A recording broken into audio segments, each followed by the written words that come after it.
Okay, well, we're right on the hour now, so I'd like to introduce our invited speaker briefly.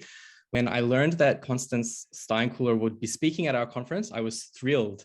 Dr. Steinkuehler is a professor in the Department of Informatics at the University of California, Irvine, and she has done so much important work in the area of games and their relationship to culture, cognition, and learning. It's far too much for me to mention here, but after the session, I encourage you to go explore her speaker page and find a lot more information and links there. So please join me in welcoming Dr. Steinkuehler. Thank you. It's wonderful to be here. I'm going to go ahead and share my slides. So I wanted to talk some today just about the connections between language and literacy and online games and esports. I really want to focus on some of the work that we did that was kind of foundational around understanding how young people were using language literacy and various forms of print text as a part of their normal gameplay.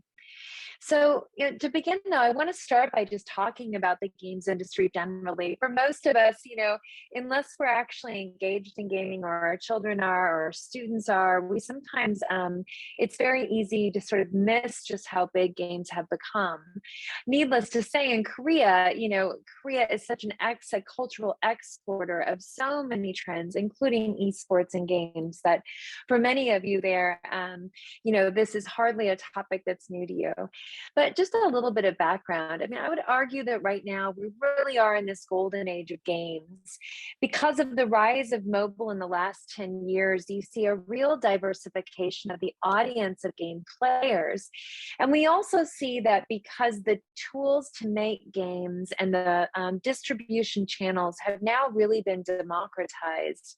And by that, I mean, they are increasingly cheap, sometimes free. And they no longer require a lot of gatekeepers to get, for example, a game that you create at home out to the public.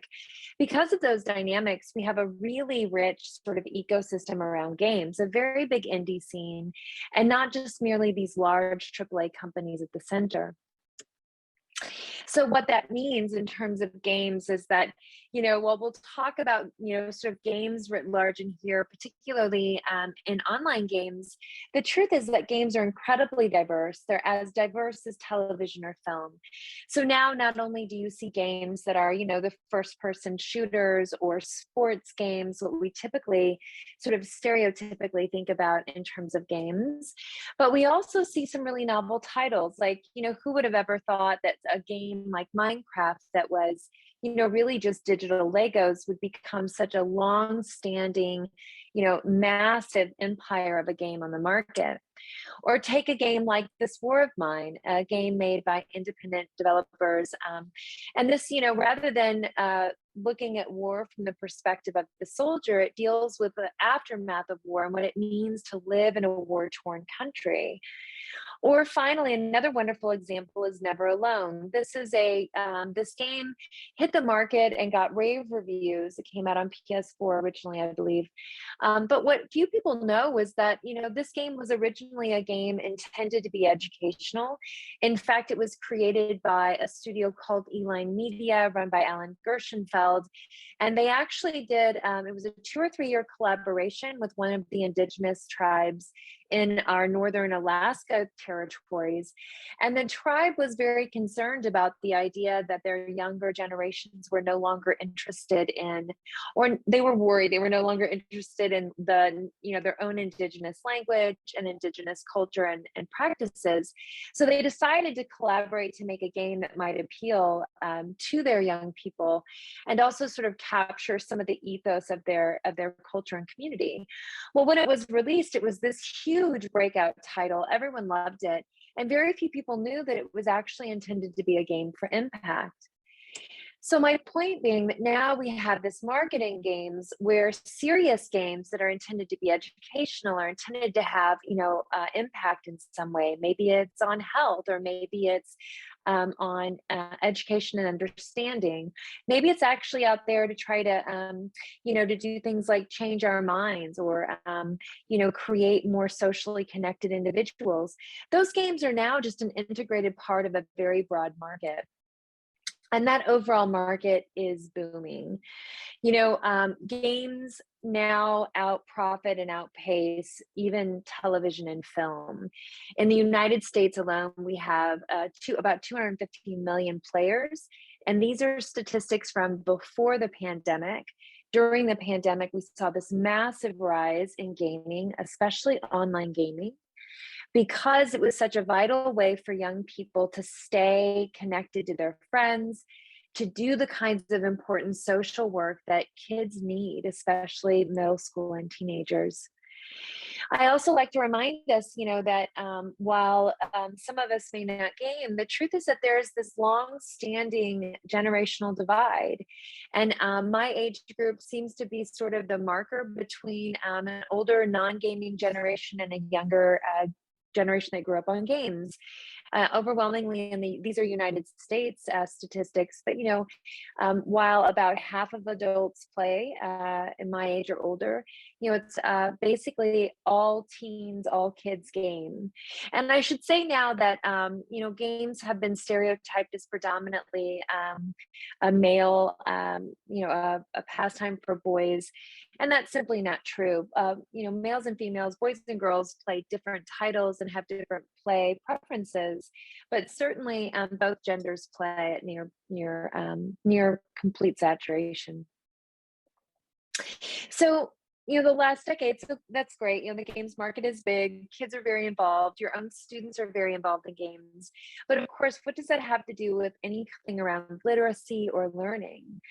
Well, it turns out that, the last 15 years, we've really seen, across the research kind of empirical base, you see that games, when they're placed in the right context with the right population, really do have very important outcomes for learning.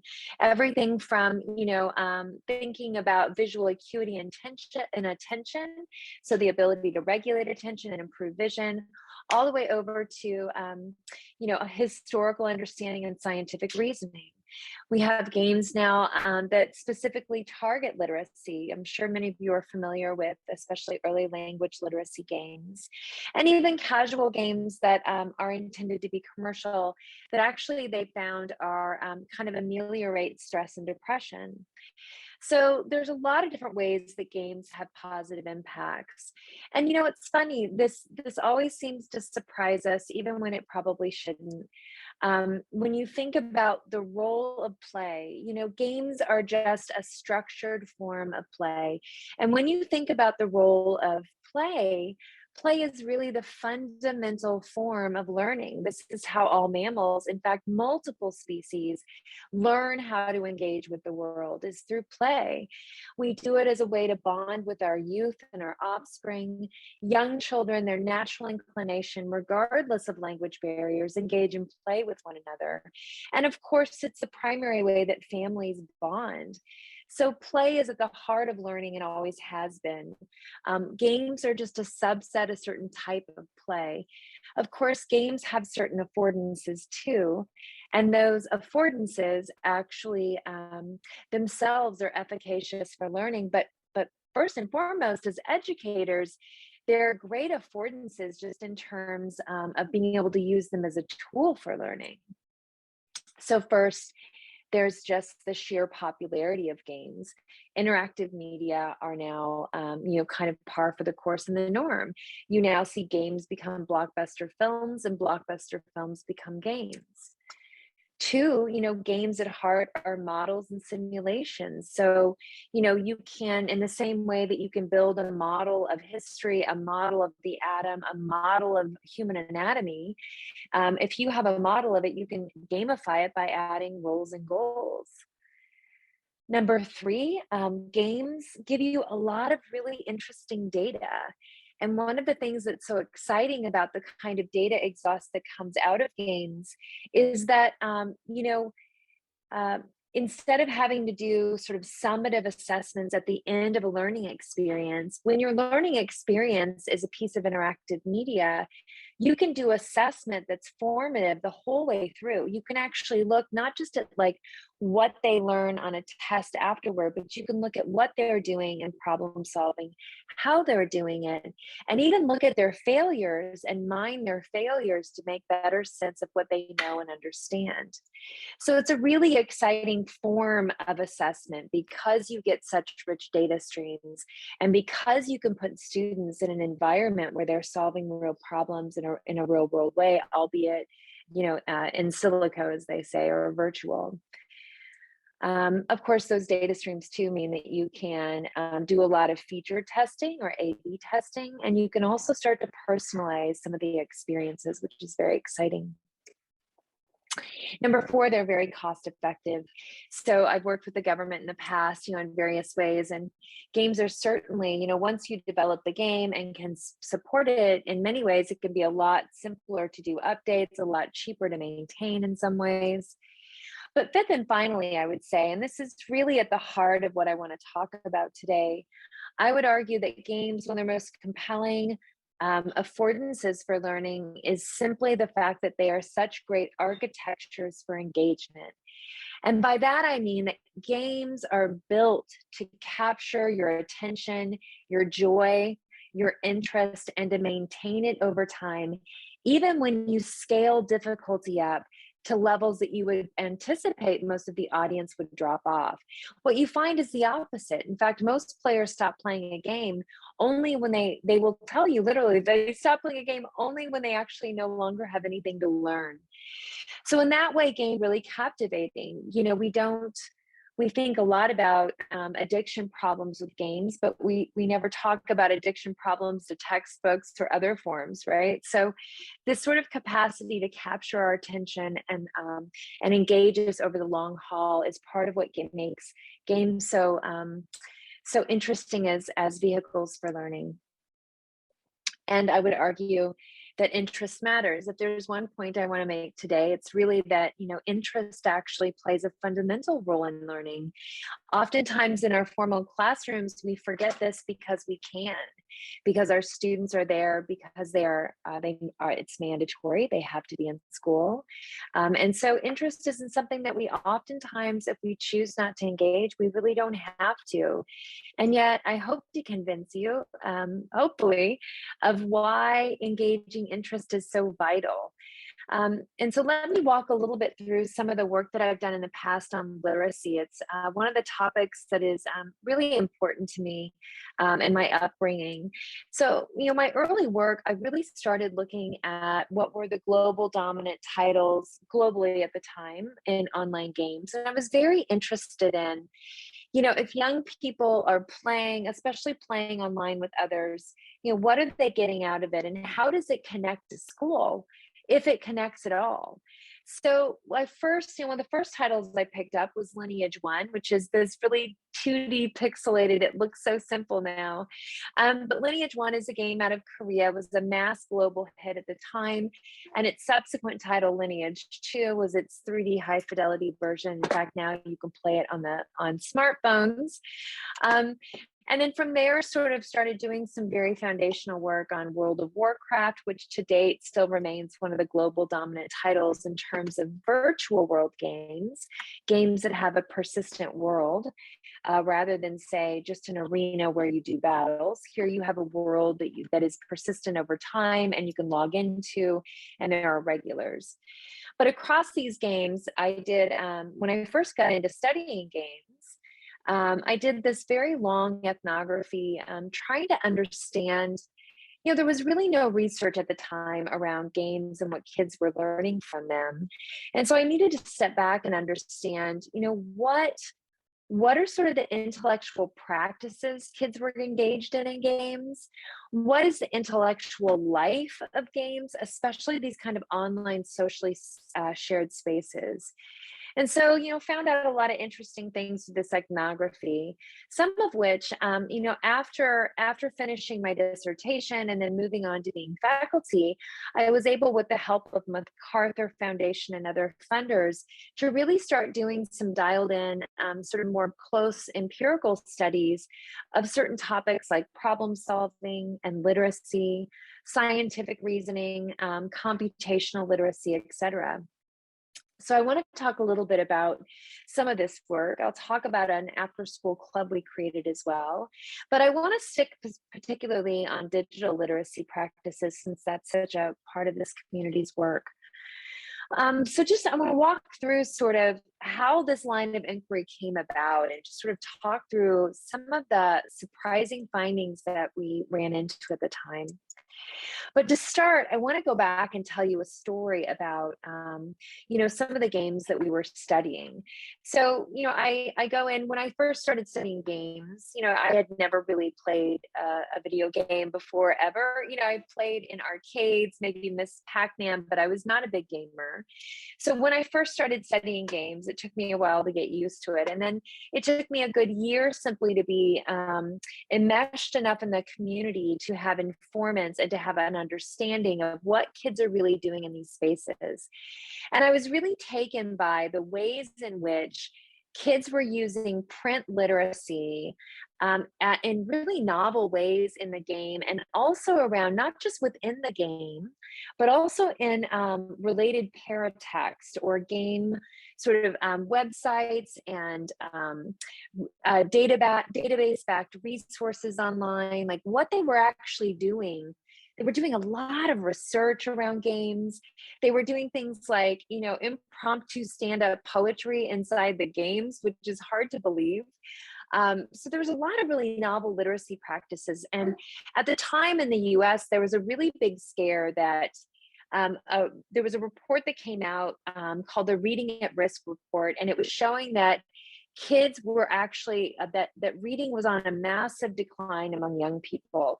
So there was this great concern that games and media were replacing reading, right? So I took a look trying to understand and document all the ways that print reading and writing are engaged in games. And of course, there are many or myriad ways.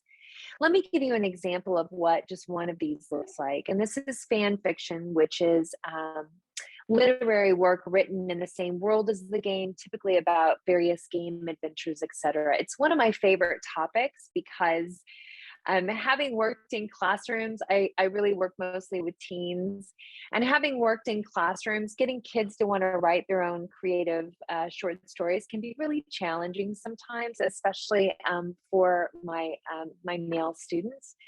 And yet here we're in this space that is sort of is construed in many ways as kind of a male's play space, and you have kids writing fan fiction or literally short stories as a way to impress each other. It not only that they write, but they actually write, and it has has a very prestigious. They're held in great regard because of it. So I'll give you an idea of what this looks like. So here's a story from one of my informants named Orient Knight. He is a teenage boy, and he plays with his father. And at the time that we were studying, this is in Lineage 1 on the North American servers, Orient Knight was considered one of the top writers. And so his stories would be selected and featured on the game's corporate site. And one way that guilds and other, the guilds or clans, the small groups, the sort of clubs that were built in the games, one of the ways that you would mark the fact that you were an insider in sort of a kind of one of the top guilds would be to get stories from authors before they ever went live, before they were posted on corporate sites. So if you got them early, it was a way to show that you were an insider. So Orient Knight had sent this story out, and I could tell you a lot of features that's interesting about this story. It's written above grade level, it's highly sort of stylized genre to fit the game. But what's most interesting to me in many ways is the way he thinks about writing. So when he emailed, he said, "Oh, I'm so glad that you've come so far. Anyways, good luck on your journey through Lineage," which is the game. I'm glad you never quit. I included a news story if you would like to read or post up, even though I used it to hit on this girl. Right? So my point being, in most American high schools, teen males are not writing short stories as a way to impress girls. Yet in a game space, that is absolutely normal and par for the course. This would not be unusual behavior. But what's interesting is when you talk to kids about whether or not they like to write, you get a very different answer. So here's a different transcript. This is a different informant of mine. This is the 7th grader. So he is 13, going on 14. This young man his grades had slid. And so his mother had said he could not play until he raised his grades. So he got his grades back up. And at the beginning of summer, he rejoins the game, and all of his friends are there waiting. Everyone's excited to see him. And we're talking, and he says, "Oh, in order to celebrate my return, I'm going to write another short story for the website." And I say, "Oh my gosh, do it. We need more stories."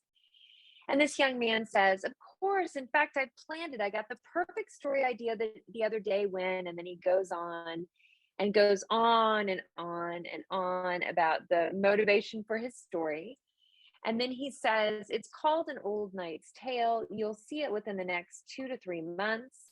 Now, here we want to pay attention because it's kind of atypical to have students that are at the beginning of summer planning on a writing project that lasts for 2 to 3 months or their whole summer.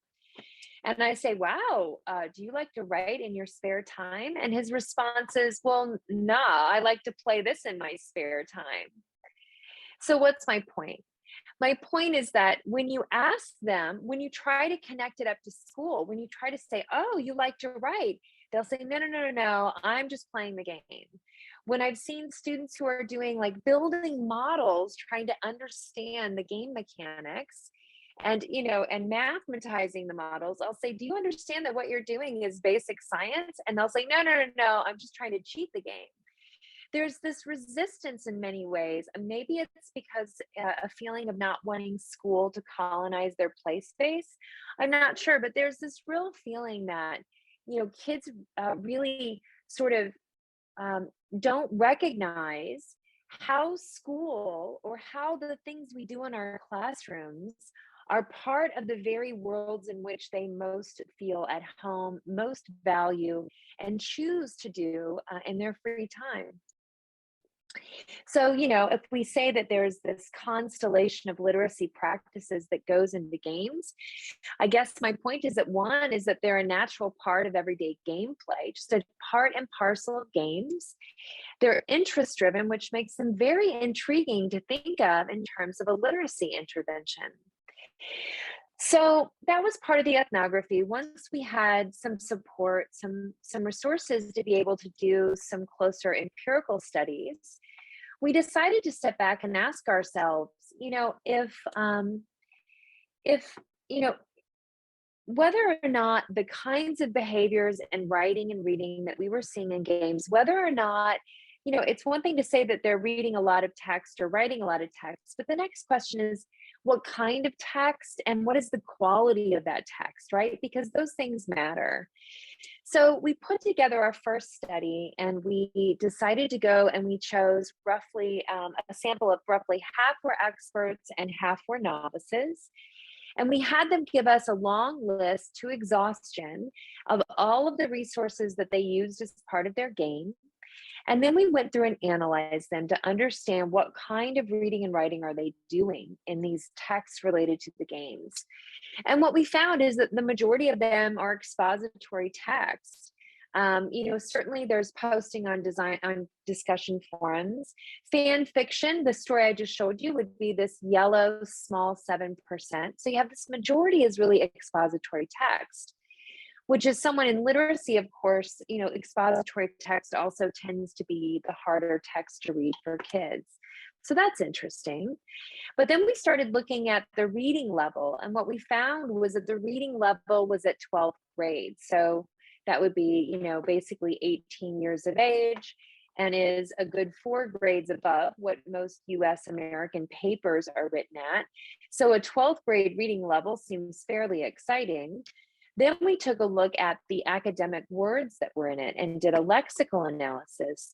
And here what we found again were really surprising results. It turns out that of the text that we were sampling from, because we went and analyzed all the text that was included in the list that was given us from experts and novices, what you see is that 4% are academic words. So, the kind of language that appears in textbooks across topics, and just the kind of language that actually predicts your scores on standardized tests, which are used as gatekeepers into college and graduate school. So here we have students who are gaming and reading and writing text that is expository, that is written at the 12th grade level, so higher than most resources, and has 4% academic language in it. And so you put that together and it starts to sound a lot like what, what many of us might consider kind of a ideal, perfect, really interesting kind of literature or literary or, a literacy intervention. But if that's the case, then why are, in this case, boys reading in America, American teens, American middle school boys also, read on average 2 grades below level. So if you step back and think about it, in the games that we were pulling these data from, those games at the time were 82% male players. So if boys are playing games that require this much reading and writing, and the reading and writing has academic language at a high level for challenge and is expository, you would expect that to pay off in classrooms. So we were surprised and also puzzled. Why aren't we seeing better? Why aren't we seeing this matter in schools? So to answer that, we had to set up a program. And one reason was that, well, let me back up and sort of give a bit of context in the US. In many ways, games are for boys the contemporary equivalent to more traditional play spaces. And yet you see patterns here where you have 65% of boys graduate high school. So, a far lower percentage than we would like. Boys underperform and they opt out of literacy related coursework. They score lower on the general NAEPs and other exams. And yet you look at this and you think this should be helping their reading. So why isn't it? So to answer this question, we set up an after-school program for 1 year, and we recruited local kids to be part of it. And for a year, we did this because we wanted to look at the everyday lives of kids over time. How do they think about school, and how do they think about their game life? And is there any alignment and connection made between them? So it was really an incredible opportunity for us. We learned a lot from doing it. I also learned that running after school programs is really hard. So I definitely learned that is it's a labor of love, and it was really wonderful to do. I mean, here's a picture of some of our boys. We chose all males. They were all teens. We chose them based on maximum variation. So we wanted to get kids from an urban environment and kids from a rural environment. We wanted kids that were struggling in school and also kids that were not struggling in school.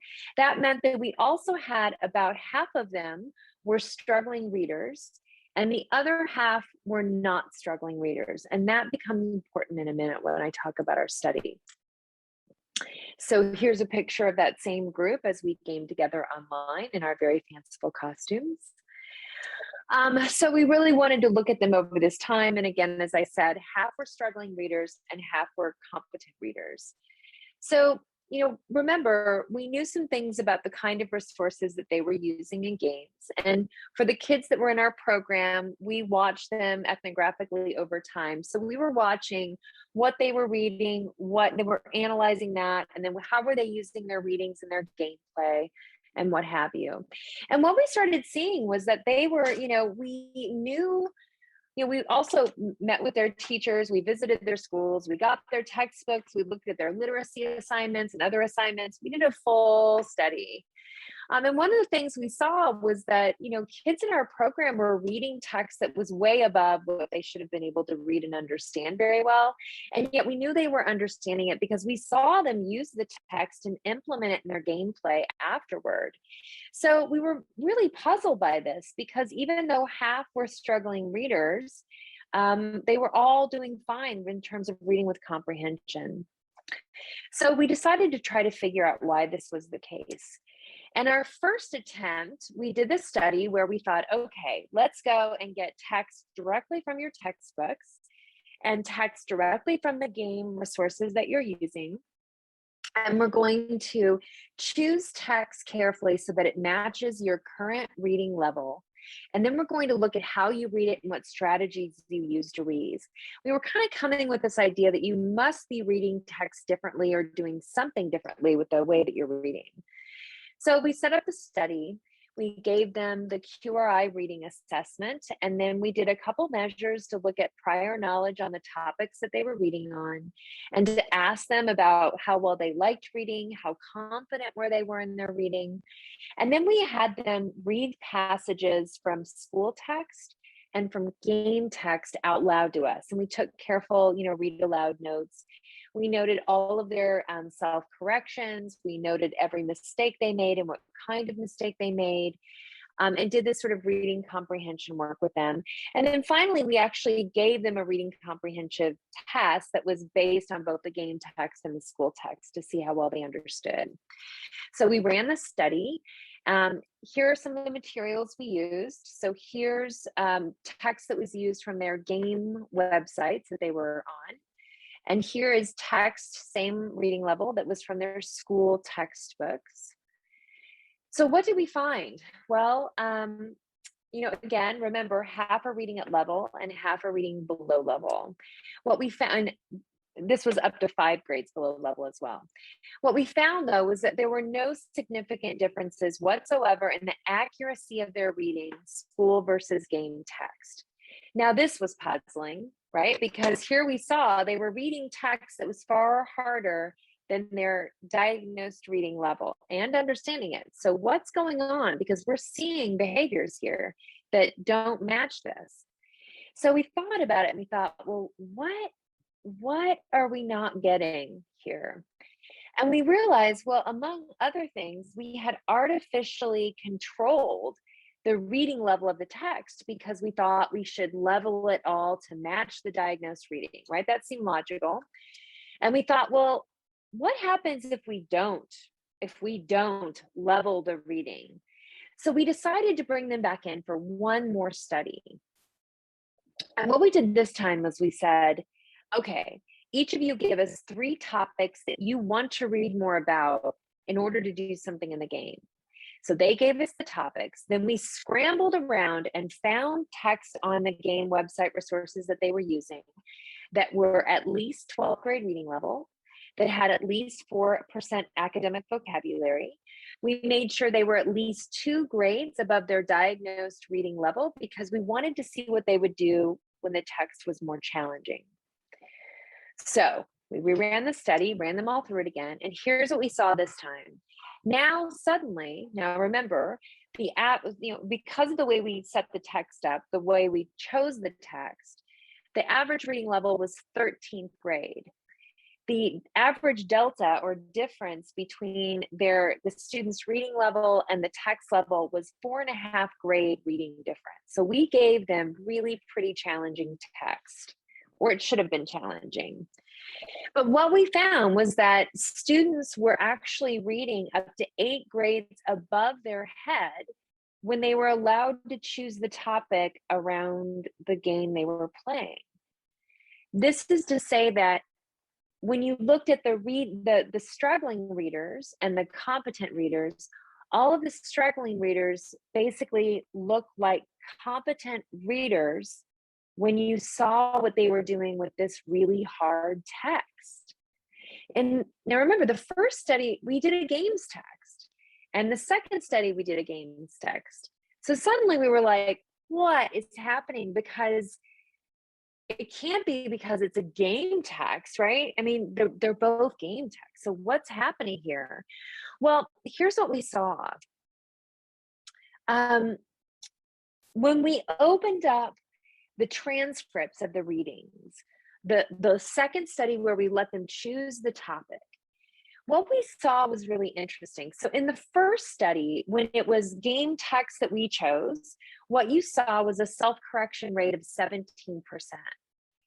At the time, there was nothing noteworthy there. I mean, self-corrections are not the mark of a struggling reader. It's actually the mark of a competent reader.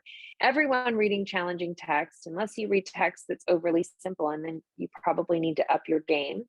But that aside, everyone who reads text, that's challenging, you run into a word you don't know, or a phrasing that confuses you, and you use the context of the text and other clues to figure out what's meant. It's just self-correction. So that's a good thing, not a bad thing. It's not an error. So when we saw students reading game text in the first study where they didn't get to choose the topic, the self-correction rate was 17%. When we let them choose the topic, suddenly that self-correction rate it more than doubled. It's like statistically significant to like 0.001. So what you're seeing here is that the fact that they actually chose the text, that they wanted to read the text, meant that they were persistent in the face of challenges in a whole new way. So you've got more than double the rate at which they are fixing their own comprehension problems. So what am I trying to point out here? It's not that the text was easier. The text was harder. The difference is that they actually care enough to bootstrap their own comprehension on the fly, which is exactly why we assign challenging text to students, so that they'll do the work in struggling through understanding it in order to make sense of the text. And in doing that, actually increase and improve their reading. It's funny, we thought, wow, this is so interesting. And then we went back through some of the responses when we were talking to kids. We did these pre-measures before we did the reading assessment. And one of them was on prior knowledge. We wanted to make sure, is it prior knowledge on the topic that explains these differences? And it was not.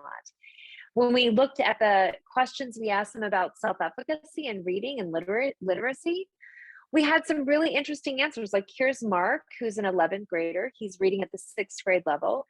And when we ask him, like, do you like reading? He says, well, I don't know. No. Well, it matters what I'm reading, right? Well, that's the point.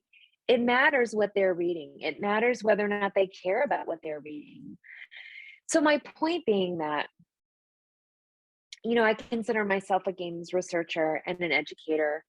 But in a way, it's not games that is so compelling to me. What is so compelling to me is what happens when it's interest-driven learning. That is the thing. It's not that games are magical, although games are really good at grabbing attention and maintaining it, even when you up difficulty level to really high heights. But in the end of the day, it's actually that interest that seems to matter so much. So I want to go back, when I say that one of the affordances of games is the fact that there are these architectures for engagement. I mean to say that it's the fact that they are so compelling and challenging that is the very reason, that is one of the things that makes them so compelling as a learning intervention. So what we're learning a lot. I mean, right now in games, I want to say a little bit about some of the findings that we've had around, or just, I guess I would say, where some of the literature has converged in terms of how to use games well in terms of learning. We really, we've been looking at games for learning for about 15 years now, a little over 15 years. And it feels like right now we're in the business of generating great games and also doing a lot better solid empirical work around them to understand which games for which audiences under what conditions. But here's just a few, 7 or 8, just sort of big findings that I think are really exciting and provocative from the literature broadly. The first one is that when you look at interactive media and their impact on learning in the classroom versus traditional media, one thing you find consistently is that interactive media will outperform traditional material. So, there's a classic study by D'Angelo and her colleagues that shows that they did this really nice broad survey of classrooms, and they found that there were 23% gain over traditional materials. That's a 2-grade difference in a classroom. Number 2, we've discovered that co-play, so playing together, is better and more impactful than playing alone. And the results are significant and consistent.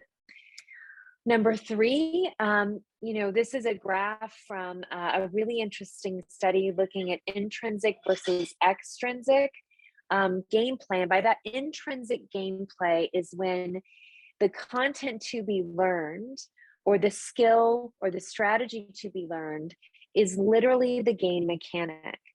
Extrinsic means that the game part is just a reward for doing the learning part. So Math Blaster is the common example. You learn some math and now you get to play a game for a few minutes. Intrinsic game design, so that the game mechanic is the very thing that you're learning, turns out to have major gains. This is the most powerful form of gameplay for learning.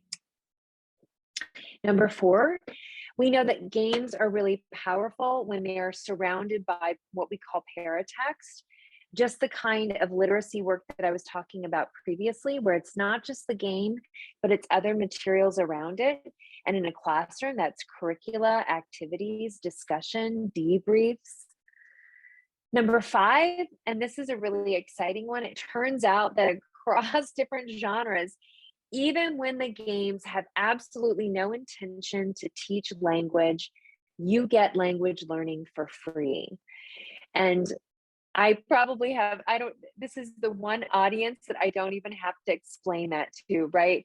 I mean, games are basically providing this context where you can do language learning in a situated way. So the language games are there, whether the game is intended to be educational or commercial, whether the game, if it is educational, is intended to be about language learning and literacy or not. And this has been consistent across findings as well. And I find it very exciting. I mean, I have to say that my advisor was James Paul G. And mostly I just have to say, it turns out his early book in like 2000, I don't know, 1 or 2, turns out to be his theoretical propositions all turn out to be true in the empirical literature, which is really interesting. And 6, as I said before, interest matters, and interest is actually a key variable here. But there is one other thing I would say too, and that is that, we know a lot about how kids learn in specific domains, across domains. We know a lot. But if you looked at the educational market and the educational game market, you wouldn't think we did. The truth is that, there are a lot of educational games out there, but when we've done some audits of those games, what we find is that very few of them seem to really reflect best practices in terms of what we know about language learning, about learning generally. I have to make a sad face there. As someone who's, considers my work first about learning, researching learning, we know so much about what kids can do and the pacing and development of understanding and skill, but many of the games don't reflect that. And if there's one thing I often tell game designers and game studios who are getting into the education space is start with teachers, like get a master teacher on board from the very beginning of your design cycles, because not building it in with learning in mind leads to games that some of them are not really about learning and not really very good games either. But that's the only negative sort of finding, I would say. We need more research connected to games, or more findings in education connected to games. I've talked for so long, and I know that we only have a few more minutes. I guess I just wanted to end on, I guess a point I want to make. It's when we think about kids and learning, oftentimes this metaphor of chocolate covered broccoli gets pushed about. I think it's dying, or at least I hope so. But there's this sort of notion that, that if we engage kids in their interest space, that we're pandering to them. On a very serious side, let's take literacy. We want kids, we want human beings need to be able to read whether they're interested or not interested, right? I mean, that's just, we don't all get to read all the time things that we want to read about, if only, right? If only our jobs were that way. But language learning is something different. In language learning and literacy, you're taking on challenging text for the very purpose of learning. And so in those contexts, I would say that this idea, or this sort of ambivalence we have about going straight to where kids are most interested, most turned on, most engaged, are thinking about this is wrong. Education is not broccoli. Learning is not broccoli. It's not something that kids love. Learning at heart is play and exploration. And games are not chocolate sauce on the top, right? Games sometimes are more difficult than the content to be learned. So this metaphor does not do very good work for us. Games are not pandering, and they don't ruin the learning part. For me, a better metaphor is to think of it in terms of an engine in a car. That when it comes to learning, it's the interest and the engagement that is it's the engine that gets you through hard, challenging material. It's the, understanding the goal. You'd be amazed how many kids I talk to and have interviewed over the last 15 years who you get them in their game space and they won't stop talking, and they do all of this generative, novel, interesting work. Then you talk to them about school life, and they really don't even seem to understand why they're doing what they're doing in their classrooms. And it's shocking, without that knowledge of why you're doing what you're doing, or that sort of focus on goals, it's really hard to keep your interest and your motivation there. And without interest and engagement, everything else kind of falls apart. I would argue that, interest is that engine in the car. It's not the chocolate on broccoli. So I will stop there. For those of you who are interested, we're just relaunching. We have been running a conference since 2005 called the Games, Learning, and Society Conference. And we actually had it on pause for the last 5 years. We are relaunching it here in California. So while I know many of you, I'm sure many of you may not be in California this summer, let me give you a really great reason to come, because if you're interested in learning and games, this is certainly one of the places that you will meet your kindred spirit. So we'll be doing that June 15th to 17th. And if we have time, I'd love to take some questions.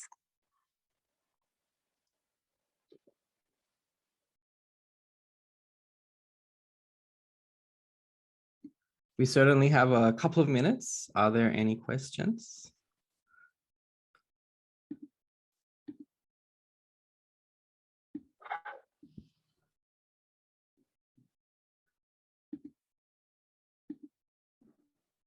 If anyone has a question, feel free to raise your hand. I had a question.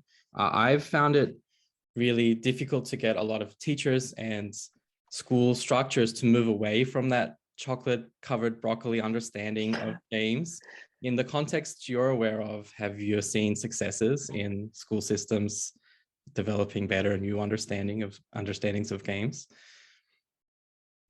Yes, I think there has been a real shift in the last 5 or 6 years, especially. And then pandemic came along, and we all had to move online. And I think that there was a re-embracing of digital material and being able to find spaces where kids were together at the same time in joint activity became something that there were a lot of articles written from teachers and parents in the US around suddenly realizing that games are here to stay, that they're actually quite productive in terms of socialization. And so I think there's been a real thawing of some of the fears and apprehensions that we have.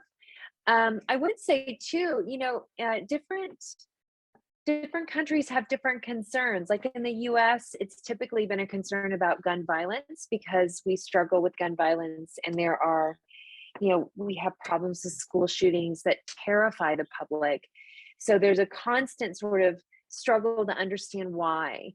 In Korea, for example, the issue is very different. The issues are really much more around addiction and around how much time that students are spending in game spaces. And now, of course, with esports, there's a lot of concern about what's happening with young athletes, being pulled out of school and whether or not this is healthy or wise for their long-term development. So it just seems to vary some depending on location. But I do think that, not only have public attitudes become more sophisticated toward games and learning, when you ask parents, for example, especially parents of young kids, co-playing games with kids around whether educational entertainment has become quite normalized now. And in the classroom, I think one of the things that's happening is that because there are more serious games or educational games on the market, there's more for teachers to use. I mean, with all due respect, only in educational games, what other in educational games, they oftentimes ignore teachers and not only teachers as designers of the space, but also teachers as a primary consumer. And it's always shocking to me because in no other industry could you so completely ignore your primary consumer. And there's a kind of erroneous attitude sometimes of like the designers saying, oh, I'm going to make a game on fractions because that's what kids need, and then they're shocked and surprised when teachers don't ever bring it in the classroom because it was never a game that was solving the right problem or solving it in a way that is efficacious for kids in development. So there's still a lot of noise in the market. But what we're seeing now is that there are so many options that finally we're starting to see games that fit into the classroom in terms of time, in terms of length of gameplay, and also even in terms of additional materials built out so that it's not just dropping a game into a classroom, but there's a lot of more structured curricula. And I'd be happy to share some of the resources around game titles that provide those kind of materials and where to find them. And I think that has really improved the penetration of games into classrooms overall. Thank you so much for that answer. We're right at time. I see there were a couple of other questions. Maybe people could follow up in Discord or by looking at this speaker page link I'm about to share, which has some more information and links to articles and stuff. And I see a lot of messages saying, thank you so much for the presentation. I think it was really stimulating and valuable. So maybe we could also give a big round of applause and say thank you. Well, thank you for having me. And what a wonderful event. I'm excited about the other content that will be here. And I look forward to having conversations with everyone who might be looking at putting games in their classroom.